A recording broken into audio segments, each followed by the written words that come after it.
Pulau Jawa, sebidang tanah yang tidak hanya menjadi pusat gravitasi ekonomi dan politik Indonesia, tetapi juga salah satu tempat paling padat penduduknya di muka bumi. Namun, di balik riuh rendah aktivitas manusia di atasnya, tersimpan sebuah narasi yang telah berumur ratusan tahun. Sebuah nubuat yang seringkali dibisikkan dalam kegelapan. Jawa akan terbelah. Bagi sebagian orang, ini adalah peringatan mistis dari masa lalu. Bagi yang lain, ini adalah skenario kiamat yang menakutkan. Namun, jika kita menanggalkan sejenak segala bentuk sentimen dan ketakutan, kita akan menemukan sebuah pertanyaan besar. Apakah ada dasar sejarah dan ilmiah di balik pernyataan ini? Dalam rangkaian narasi ini, kita tidak akan terjebak dalam perdebatan tanpa dasar.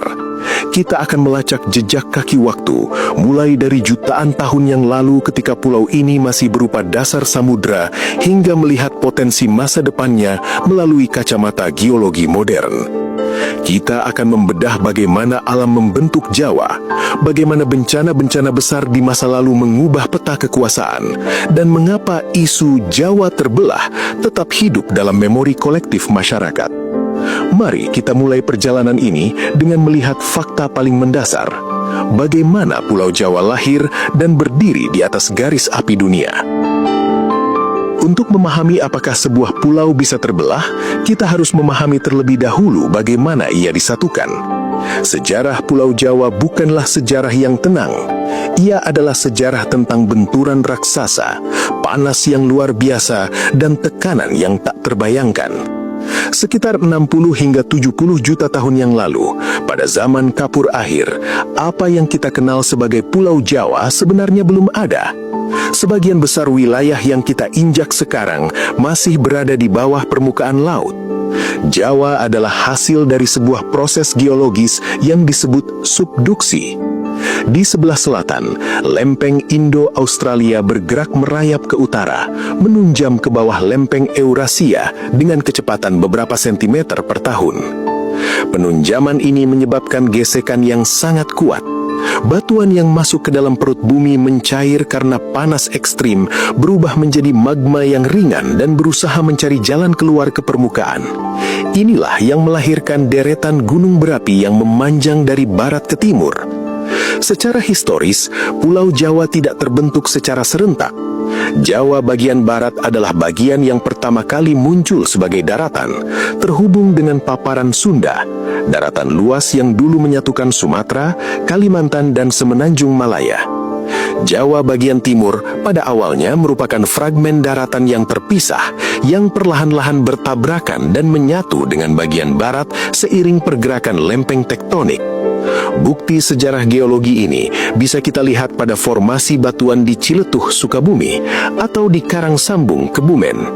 Di sana, kita bisa menemukan batuan dasar samudra yang terangkat ke daratan, sebuah bukti bahwa tanah Jawa adalah tanah yang dipaksa naik oleh kekuatan alam.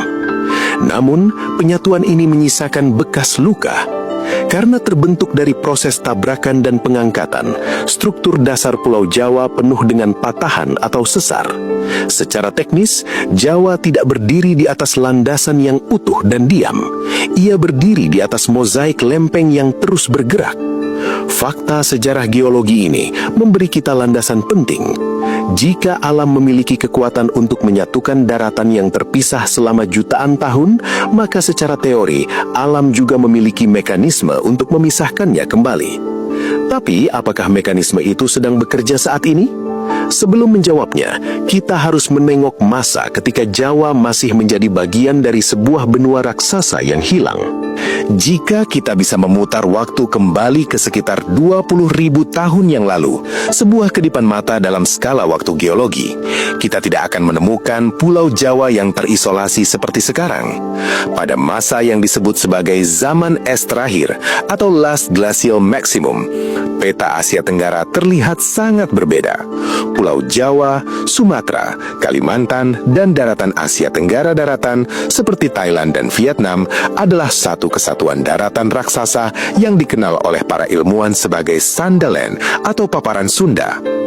Ini adalah fakta sejarah yang sangat penting untuk memahami narasi Jawa terbelah. Secara geologis, Jawa tidak selalu menjadi sebuah pulau. Luas daratan Sandalen saat itu mencapai 1,8 juta kilometer persegi. Selat Sunda yang memisahkan Jawa dan Sumatera, serta Selat Karimata yang memisahkan Jawa dan